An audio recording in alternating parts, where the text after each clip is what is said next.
চট্টগ্রাম শহরের কর্ণফুলী নদীর তীরে রয়েছে এমন এক বিশাল কর্মযজ্ঞ যা আপনি কখনোই দেখেননি। যতদূর চোখ যায় শুধু সারি সারি মাচা আর তার উপর শুকাতে দেওয়া হাজার হাজার কেজি মাছ। হাজারো নারী পুরুষের শ্রমে তৈরি হয় সেই শুটকি, যা পৌঁছে যায় বাংলাদেশের প্রতিটি জেলায়, এমনকি বিদেশেও। আজ আমরা চলে এসেছি চট্টগ্রামের বাকলিয়ার বাস্তুহারা এলাকার সবচেয়ে বড় শুটকি পল্লীতে। দেখব কিভাবে তৈরি হয় শুটকি, কত দামে বিক্রি হয়, আর এই শিল্পের পেছনের অজানা গল্প।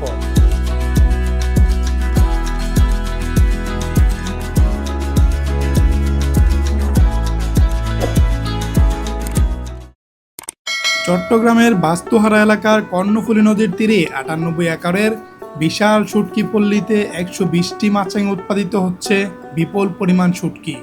১৫ থেকে ২০ প্রজাতির শুটকি তৈরি হয় এই পল্লীতে, আর প্রতিটি মাচাঙে বছরে তৈরি হয় ১ থেকে ১.৫ কোটি টাকার শুটকি। কর্ণফুলী নদীর তীর ঘেরা এই শুটকি পল্লীতে কাজ করেন হাজারো নারী পুরুষ। এখানে শুটকি তৈরির মাছের বড় একটি অংশ আসে বঙ্গোপসাগর থেকে। এছাড়াও দেশের বিভিন্ন উপকূলীয় এলাকা থেকে মাছ আনা হয় এখানে। শুটকি তৈরির প্রথম ধাপ হচ্ছে মাছ কেটে পরিষ্কার করা। বাকলিয়ার শুটকি পল্লীতে বেশি তৈরি করা হয় লইট্টা, ছড়ি, ছোট চিংড়ি, বড় কামিলা, রূপচাঁদা, পাইসা, ইলিশ, এমনকি হাঙর মাছের শুটকিও। এছাড়া রয়েছে নাম না জানা অনেক প্রজাতির মাছ।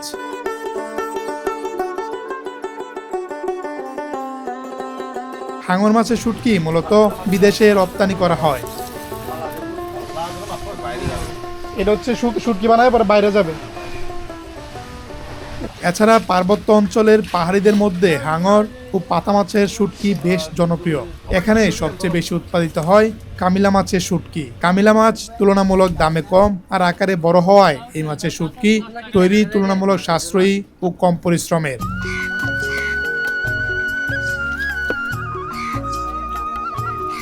তাদের মাছ কাটার দৃশ্যটা সত্যিই দারুণ লাগে দেখতে। ঘন্টার পর ঘন্টা একই জায়গায় বসে অবিশ্বাস্য দ্রুততায় একের পর এক মাছ কেটে যাচ্ছেন। ধারালো ছুরি আর নিরবিচ্ছিন্ন মনোযোগ মিলিয়ে পুরো কর্মযজ্ঞটি যেন এক শিল্পকর্ম।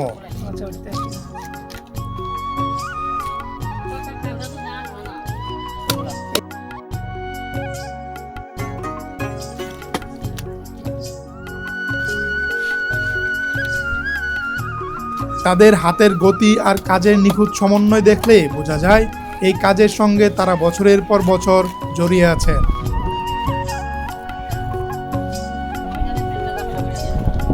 ব্যবসায়ীদের তথ্য মতে মৌসুমে এখানে প্রতিদিন গড়ে ৫,০০০ নারী পুরুষ কাজ করেন। এখানে কাজ শেষে তাদের পারিশ্রমিক দেওয়া হয় ৪০০ থেকে ৮০০ টাকা পর্যন্ত। মাছ রোদে শুকিয়ে দীর্ঘদিন সংরক্ষণ করা পৃথিবীর অন্যতম প্রাচীন ও কার্যকর খাদ্য সংরক্ষণ পদ্ধতিগুলোর একটি। এই প্রক্রিয়ায় অনেক ধরনের মাছে পরিমাণ মতো লবণ ব্যবহার করা হয়। লবণ মাছের আর্দ্রতা কমিয়ে পচন রোধে সাহায্য করে, একই সঙ্গে সংরক্ষণকাল বাড়ায় এবং পোকামাকড়ের আক্রমণের ঝুঁকিও কমিয়ে দেয়। তবে সব রকমের শুটকি একই পদ্ধতিতে তৈরি হয় না। মাছের প্রজাতি ও বাজারের চাহিদা অনুযায়ী কোথাও বেশি লবণ ব্যবহার করা হয়, কোথাও আবার একেবারেই লবণ দেওয়া হয় না। কিছু ক্ষেত্রে মাছ পরিষ্কার করার পর লবণ মাখিয়ে নির্দিষ্ট সময় রেখে দেওয়া হয়। এরপর অতিরিক্ত লবণ ও ময়লা দূর করতে পরিষ্কার পানিতে ভালোভাবে ধুয়ে নেওয়া হয়। এভাবেই পরবর্তী ধাপে মাছ রোদে শুকানোর জন্য প্রস্তুত করা হয়। এগুলা শুটকি, যে এটা কি শুটকি আজকে বানাইতেছি? পোকা শুটকিটা আপনার শুকাইতে কয়দিন লাগবে? ৪-৫ দিন লাগে আর কি। ৪-৫ দিন। আপনি কত কেজি বিক্রি করতে পারবেন? ৪০০। এটা মাছ কিনতেছেন কত করে? মাছ তো দাম বেশি। মাছের কত করে পড়তেছে এগুলো এখন? ৩,০০০ টাকা মন। ৩,০০০ টাকা মন। এমনিতে মাছ যে শুটকি বানাইতেছেন আপনার কি কি দেওয়া লাগে? আর হালকা লবণ দিয়ে তারপর মোটরের পানি দিয়ে লবণ দিয়ে পর হচ্ছে মোটর পানি দিয়ে ফেলেন। লবণটা দেন হচ্ছে যেন আপনার পোকামাকড় না আটকায়। ছুরি বা এই জাতীয় লম্বা আকৃতির মাছগুলোকে লেজে বেঁধে ঝুলিয়ে শুকাতে দেওয়া হয়। এতে মাছের দুই পাশ একই সাথে শুকিয়ে যায়। যার ফলে মাছ শুকাতে সময় লাগে কম। সাধারণত 2 থেকে 2.5 কেজি কাঁচা মাছ শুকালে 1 কেজি শুটকি পাওয়া যায়। প্রতি কেজি মাঝারি আকারের ছুরি মাছের পাইকারি দাম পড়ে 200 থেকে 250 টাকা, আর শুকানোর পর প্রতি কেজি ছুরি মাছ বিক্রি হয় 500 থেকে 800 টাকা পর্যন্ত। মাছের আকারের উপর ভিত্তি করে কম বেশি 1 সপ্তাহ রোদে দিতে হয় শুটকি তৈরির জন্য। বর্ষাকাল বা বৃষ্টির সিজনে এই সময় আরও দীর্ঘায়িত হয়। শুটকিগুলো শুকাইতে কতদিন লাগবে? 1 সপ্তাহ লাগে যায়? তাহলে কি আবার সন্ধ্যা হলে কি নিয়ে যাবেন ভিতরে? হ্যাঁ, বেশি রোদ হলে 2 দিনে শুকায়, আর এমনিতে 1 সপ্তাহ মতো লাগে। ছোট আকারের মাছগুলোকে এরপর নিয়ে যাওয়া হয় বাঁশের তৈরি উঁচু মাচায়। সেখানে মাছগুলোকে সারি সারি করে এমনভাবে ছড়িয়ে দেওয়া হয় যাতে প্রতিটি মাছ পর্যাপ্ত রোদ ও বাতাস পায়। এই ধাপটি অত্যন্ত গুরুত্বপূর্ণ, কারণ মাছ যদি খুব ঘন করে রাখা হয় তাহলে ভেতরে আর্দ্রতা থেকে যেতে পারে, ফলে পচনের ঝুঁকি বেড়ে যায়। রোদের তাপ ও প্রাকৃতিক বাতাসের প্রভাবে ধীরে ধীরে মাছের ভেতরের পানি বা আর্দ্রতা কমতে থাকে। আর্দ্রতা যত কমে ততই পচন সৃষ্টিকারী অণুজীবের বেঁচে থাকা কঠিন হয়ে পড়ে।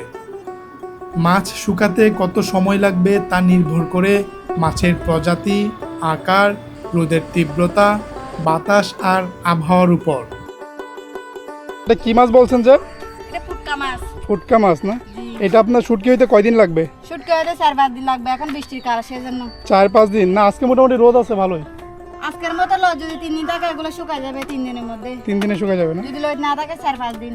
আপনারা যে কাজ করতেছেন আপনাদের দৈনিক পারিশ্রমিক কত? স্যালারি হ্যাঁ, 500 টাকা। প্রতিদিন 500 টাকা?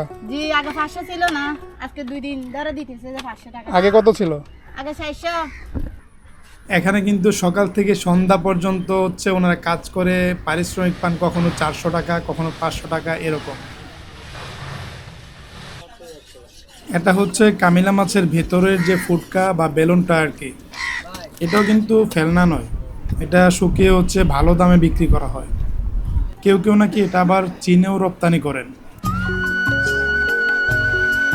মাছের উভয় পাশে সমানভাবে শুকানোর জন্য দিনের মধ্যে কয়েকবার মাছগুলোকে উল্টে দেওয়া হয়। এতে প্রতিটি মাছ সমানভাবে রোদ ও বাতাসের সংস্পর্শে আসে, ফলে আর্দ্রতা দ্রুত ও সমানভাবে কমে যায়। এতে শুধু শুটকির মানই ভালো হয় না, পচনের ঝুঁকিও অনেকটাই কমে যায়। এভাবেই টানা কয়েকদিন ধরে চলে শুকানোর প্রক্রিয়া। তবে সব মাছ একসঙ্গে শুকিয়ে যায় না। একই মাচায় থাকা মাছগুলোর মধ্যেও আকার আর পুরুত্ব ভেদে শুকানোর সময়ের পার্থক্য থাকে। তাই যেসব মাছ আগে সম্পূর্ণ শুকিয়ে যায় সেগুলো বেছে বেছে মাচা থেকে তুলে নেওয়া হয়, আর যেগুলোতে এখনো কিছুটা আর্দ্রতা রয়ে যায় সেগুলোকে আরও কিছুদিন রোদে রাখা হয়। কাঙ্ক্ষিত মাত্রায় শুকিয়ে গেলে তবেই সেগুলোকে সংগ্রহ করে পরবর্তী ধাপে পাঠানো হয়।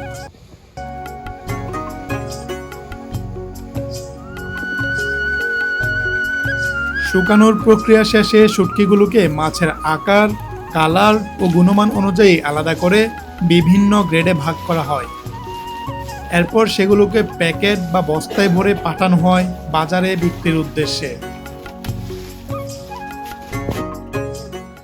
আগামী পর্বে আমরা যাব বাংলাদেশের অন্যতম বৃহৎ পাইকারি শুটকির বাজার আসাদগঞ্জে। সেখানে দেখব কিভাবে প্রতিদিন শত শত মন শুটকি কেনাবেচা হয়, কোন শুটকির চাহিদা সবচেয়ে বেশি, আর জানব বিভিন্ন ধরনের শুটকির পাইকারি ও খুচরা দাম। ভিডিওটি দেখার আমন্ত্রণ রইল।